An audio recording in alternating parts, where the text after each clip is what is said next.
Thanks to the efforts of Thomas Jefferson with the Louisiana Purchase and James K. Polk with the Oregon Territory, there's now only one foreign country standing in America's way of achieving manifest destiny. And if you'll remember, manifest destiny is extending from sea to shining sea. That foreign country standing in our way is Mexico. And over the course of the next 2 days, we're going to look at how we gain the Texas territory from Mexico, and then all that other land from Mexico, where there's places like California and Nevada and Arizona and New Mexico. So today we're really going to be focusing on Texas. Texas is currently today the second most populous state in America. It's got 4 of the largest cities in our country. It is simply massive. But in the 1820s, there were only about 3,000 total people living there. And those 3,000 people living there were Mexicans because Texas belonged to Mexico. So it would have looked a lot more like this in the 1820s. Mexico decides they want to start promoting people moving there. They want to promote colonization and immigration because they've got this huge, wide open amount of land that is great for farming and great for all these other awesome things. And they know that if they can get people to move there, they can really increase their tax revenue. So, quick recap, Mexico owns Texas. They have very few people living there. Mexico wants to make more money, so they're going to start to open up Texas to settlement. And they called this area in Mexican history the colonization of Texas. They hire a man named Stephen F. Austin, who's actually an American, to come and help colonize Texas. They know that there is a big interest from Americans to move to Mexico, especially Americans from the South. Americans from the South see Texas as a great opportunity to have farmland and to spread their way of life, which includes slavery. So Stephen F. Austin is going to move to Mexico, and he's going to be the lead person in helping get Americans to settle in Texas. That's why the capital of Texas is named Austin today. It's named after Stephen F. Austin. Americans wanting to move to Texas could receive huge amounts of land, acres and acres and acres of land. And all they had to do is follow 3 very simple laws of Mexico. So this is the deal Stephen F. Austin kind of organized. He said, Americans, welcome. Come to Texas. Get a huge farm. All you have to do is follow 3 laws, which sounds pretty simple. I mean, if we could go and move somewhere and not have to spend any money and all you have to do is follow 3 laws, Americans today would totally bite this off. And that's what Americans back then did too. These 3 laws from Mexico were that you had to learn and speak Spanish. You're living in a Spanish-speaking country. They want you to learn and speak it. You need to become a Mexican citizen. Now, this doesn't necessarily mean that you're giving up your American citizenship. It just means that you're going to be a dual citizen. And then Mexicans are fiercely, fiercely Catholic and very proud of it. And so if you were going to move to Texas, Mexico wanted you to become Catholic. So in a sense, they wanted you to speak Spanish, practice their religion, and become a citizen. These don't seem too unrealistic, right? If you move to another country, you probably need to learn the language. If you stay there a long time, you're probably going to become a citizen, and you may or may not change your religion, but these aren't unrealistic expectations set by Mexico. However, when you think about the people that will be settling it, the people coming are Southerners. And one thing we know about Southerners is that they do not like change, right? It's an inherent truth about Southerners. Their culture is not accepting of change. They do not like change. So what's going to happen is all of these Southern Americans are going to move into Mexico, and they're going to speak English, and they're going to stay American citizens, and they're going to practice their Baptist religion, and they're not going to follow these laws of Mexico. that, as you can imagine, is going to lead to some very growing tension, because within less than 10 years of opening Texas to American colonization, there were more Americans living in Texas than Mexicans. So once again, with less than 10 years of opening Texas up to colonization, there were more Americans living in Texas than there were Mexicans. And none of these Americans had followed the laws of Mexico. So they had not started to speak Spanish, they had not converted to Catholicism, and they had not become Mexican citizens. And so there is all this tension growing in the territory of Texas. In fact, all the Americans in Texas actually asked the United States government to buy Texas from Mexico. Now, that puts the United States in a really sticky spot because it's a foreign territory owned by a foreign country, and our citizens aren't following the laws of this foreign country. So if America had tried to purchase it, we would have made enemies very, very fast with Mexico, and that wasn't a position we were in. At this point in time, Mexico has the second best army in the world, so we were not willing to mess with them over this land of Texas. But that doesn't stop the Americans there from growing even unhappier. Mexico hears that the Americans ask their government to buy Texas, and they get livid. They're like, you guys have only been here less than 10 years. We opened our country to you, and now you're not following the laws? How could you possibly be unhappy?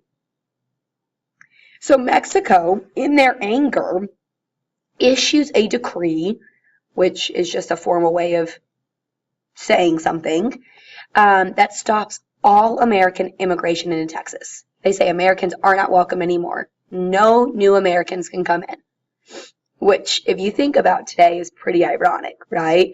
Because some of our presidential candidates are talking about stopping all Mexican immigration into America. And less than 200 years ago, Mexico was saying, no more Americans are welcome. But regardless, Mexico grows angry, and they say no more Americans are welcome in Texas. They then say anyone living in Texas cannot trade with America. And this is really going to hurt the economy of those farmers living there, right? They're growing cotton, they're growing crops, and they want to trade it with the North. And they want to trade it with other people living in America. And Mexico says, no, we will not support trade with America.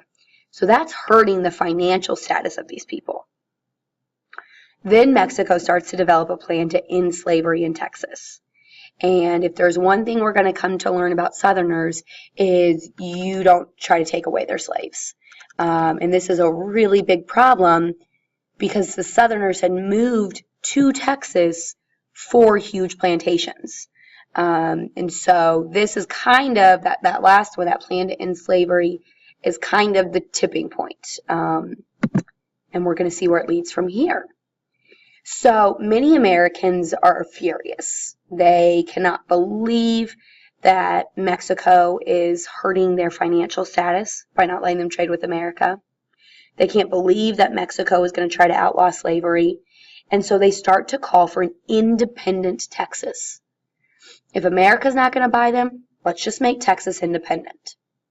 So in 1835, 15 years after it was opened for colonization, so very, very quickly this all happens, right? In 1835, Texas declares a rebellion for independence. Kind of the point that starts this is when the president of Mexico, a man named General Santa Anna, arrests Stephen F. Austin. And when one of our people that we care a lot about gets arrested, we're not going to have this. So we declare freedom for Texas, independence for Texas. The Americans living there, they aren't going to have it.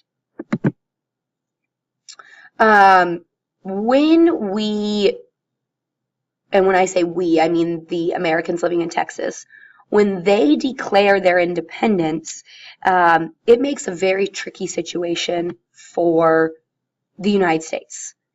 Most of the people living in Texas are Americans. So naturally, we want to go help them. Naturally, we want to say, we're going to come to your rescue. Here's our army. But at the same time, Mexico has the second best army in the world. Are we really willing to fight the second best army in the world because our countrymen couldn't follow the laws? So what's going on in America at this time is people living in the North do not support helping Texas at all. And people living in the South do support it. And so since we're so split, America gives no help. So these Texans are pretty much on their own in this rebellion. And the first year is kind of small little battles here and there. The Texans aren't really making a difference at all. And General Santa Anna is pretty much taking names, right? And he's kicking butt taking names. And then in the second year of this rebellion in 1836, there's going to be a very, very, very important battle. And that's going to be the Battle of the Alamo.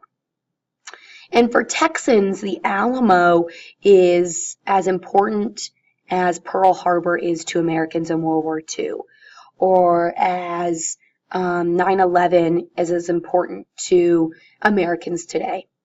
Because at the Alamo, it's going to be pretty much just a bloody massacre of the Texans and of the Americans living there. And so let's delve into a little bit more about what happens at the Alamo. You can see right here, this picture is a picture of the front of the Alamo. The Alamo was actually an old Spanish mission. And when you watch these videos in a little bit, you will be able to get a good picture of what the Alamo really looked like. But it's not very big. It's a walled-in fort, basically. And an entire group of Texan volunteer soldiers is going to find themselves trapped in this fort in the winter of 1836. They end up retreating to this fort, and before they could get out, and after they get resupplied and everything, the Mexican army surrounds them. And they were surrounded on all four sides, so there was no way they could get out of this fort. And the Texans only had about 200 men in this fort. So the Texans only had about 200 men, 200 soldiers in this fort, going up against 3,000 professionally trained members of the Mexican army. And they're surrounded on all four sides. The Texans hold out for 13 days. So for 13 days, the Mexicans attack the fort from all sides. They attack day and night, day and night. The Texans inside are exhausted. And on the 13th day, the Mexican army actually makes it up over the walls using ladders. The Mexicans were told by General Santa Anna to take no prisoners at all. So the Texans were surrendering and trying to be captured as prisoners of war, and not one soldier was left alive inside the Alamo. It was basically this really, really terrible massacre. So despite losing this battle and losing it terribly, the Texans are actually going to go on to win this rebellion for independence because they're going to be inspired by those that fought in the Alamo. The new battle cry of the rebellion is going to be, remember the Alamo, remember the Alamo, and it's going to inspire all future battles in this Texas war for independence.